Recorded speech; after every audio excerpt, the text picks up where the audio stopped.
Buffalo native Robert "Rip" Simonick is a living history of hockey in Buffalo. His career started in 1964 when he and his brother Paul went to work as stick boys for the Buffalo Bisons of the American Hockey League. In 1970, Punch Imlach hired Rip to join the newly formed Buffalo Sabres equipment staff, running errands and doing grunt work for legendary trainer Frank Christie. Rip quickly worked his way up to equipment manager, and over the past 44 years, no one in the Sabres organization has had a greater influence on the hundreds of players that have worn a Sabres sweater than Rip Simonick.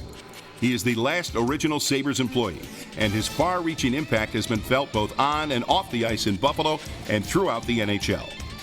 In the locker room, Simonick took great care in knowing the preferences and habits of each of his players. When Pat LaFontaine suffered a broken jaw, it was Simonick who designed the protective shield that would allow him to return to the ice.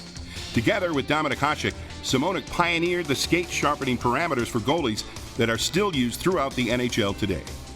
Off the ice, Simonick is most commonly described by those that know him as a father figure to his players and one of the single most important people in the Sabres organization. Players from every era have described him as someone they could talk to, someone who made them feel comfortable, and someone who helped make their transition to the NHL easier. To this day, you can find Rip Simonick toiling away behind the scenes in the Sabres locker room and on the bench. He is the longest tenured equipment manager in the NHL and has worked over 3,400 games. He has served on staff for 3 NHL All-Star games, 2 Stanley Cup Finals, and is a member of the Buffalo Sabres Hall of Fame.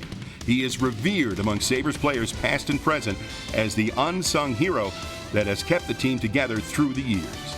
Rip Simonick, forever enshrined in the Greater Buffalo Sports Hall of Fame.